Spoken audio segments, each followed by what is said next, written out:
Okay, this is now tarot developments for the 24th of June 2019.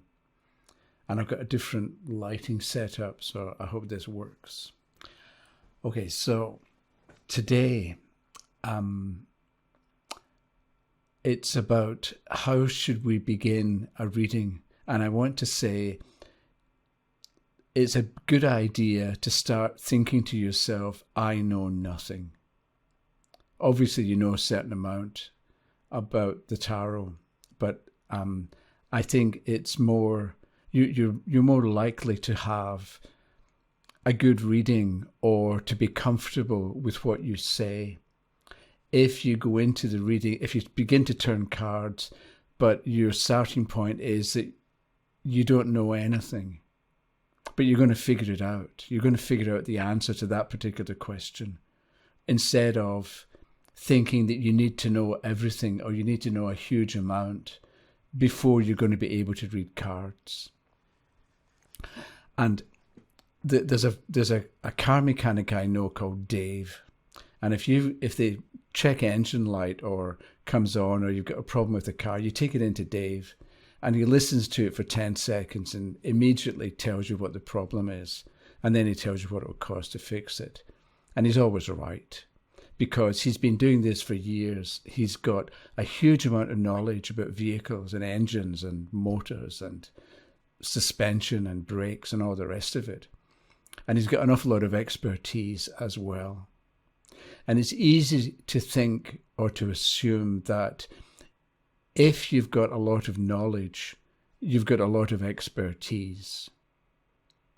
And this isn't automatically correct. Sometimes it is. When it comes to car mechanics, it's valuable and it's important. But with the tarot, it's not the same, because there's a related idea that a lot of people have, and you may be in this category as well, that you think if you don't know a lot, you can't be very good, right? If you haven't read much or thought much or had much experience with the tarot, you cannot do a good reading. And I think that's it's the opposite. I think that's not actually true. And so if you haven't got much experience yet, don't let that stop you practicing and doing readings, because, okay, let me give you an example of why. I need to look at my notes. Okay, so if you begin with, okay, let's say somebody asks a question and it's the questioner's question, and you really ought to tell them what's valuable to them. And so if you start with ideas of what cards mean, then what happens if the answer that the tarot wants to give the person, or the answer that the person needs to hear or wants to give themselves, is something you would never do, or something you don't like, or something that would never occur to you to do? If you start with ideas about what cards mean or what cards are supposed to mean, then you're cutting yourself off maybe from the truth or from what's valuable and what's important for the questioner. So, because you maybe it would never occur to you to do something, but that's what the questioner needs to do. But because it's not your preference or your choice or your taste, it never occurs to you. And if you've got ideas of what cards mean, maybe you've got a lot of knowledge about the tarot, but there's a huge amount that you're cut off from. And it's the area that you're cut off from that could contain the answer that the questioner needs to know. And I think that's the point. So if we start with, I know nothing, but we're going to figure it out. So as an example, you take the Four of Cups, which shows the person. So if you look at what's going on in the Four of Cups, And instead of thinking it means this or it means that, we look at and see what's going on in the picture. So we've got somebody sitting, they're leaning back, so they may be relaxing a bit. They're outside, they're in a shaded area. They've got 3 cups in front of them that they can see, and maybe they're focused on that. But there's a 4th cup up to the right, okay? And that's the 4th cup, which may or may not be good. We don't know. So if somebody's question is, will I meet somebody and have a good relationship? If you think about what's going on in the picture, then we can relate activity in the picture to answer the question.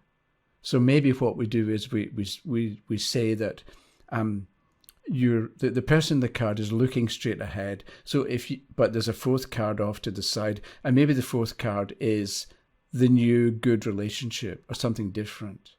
So if you focus on what you're familiar with, or what you already know, or the people you already know, or the things you already do, or the things that you've been doing, you're probably going to miss opportunities represented by the 4th cup. So if somebody says, okay, maybe you're in the habit of going to see movies, but somebody says, do you want to come and watch? I've got tickets for a play in a theatre. Do you want to come with me? And you would normally say no, because I go to movies. I don't go to live theatre. But the 4th cup on the outside or above is saying, go and see that play. Or maybe somebody says, do you want to come to a poetry reading? And the question would never normally go to a poetry reading. If somebody says something that's unusual or not in the question as normal lifestyle, then go for it, because the 4 of Cups is upright and the 4th cup is the important one. So in this case, will I meet somebody? The 4 of Cups can mean go to a poetry reading, even though you're not going to find go to a poetry meeting in any book for the 4 of Cups. But we take what's in the card and we relate it to the question, because, as I've said multiple times, I think what a card means depends largely on what the question is, because you need the context. So another example is, let's say somebody wants to know, am I going to get a promotion? And you get the 4 of Cups. The answer is not go to a poetry reading, but it's the same idea where there's what you already know and are familiar with and maybe good at, the 3 cups, but there's something extra that's required or something different.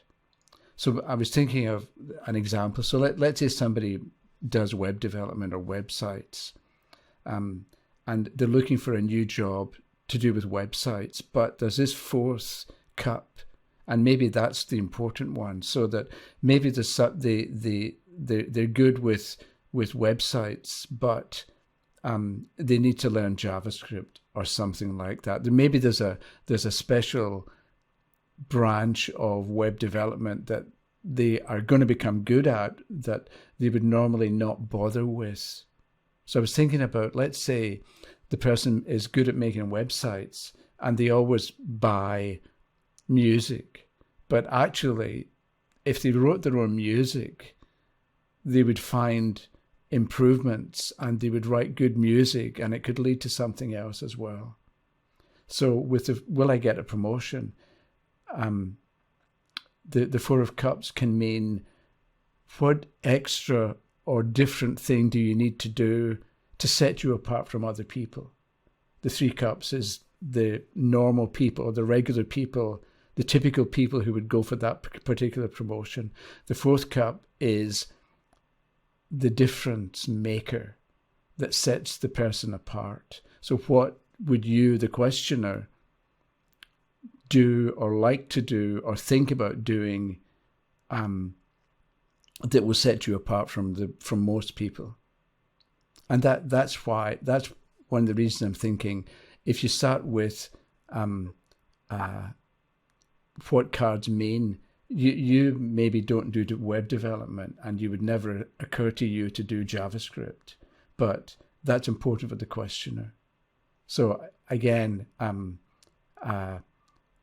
it's important that you look at the card, or it's better if you look at the card and figure out what sense it makes, or what it can show, based on the question and the questioner, rather than starting with some meaning that you read in a book that was written 20 years ago or written last year. The other thing is, somebody asked me about reverse cards, and I was maybe going to talk a little bit more about that. But if you begin the reading having to have ideas about what reverse cards mean, do they mean the opposite or not? Again, you're going to get into trouble. You're going to get stuck, or you're going to get be unloose in your thinking. So strength is strength. And so you can think, is strength upside down? Does it show weakness? Sometimes it will, but sometimes it won't. Because strength upside down can mean you're not as strong. You're strong, but you're not as strong as you think you are.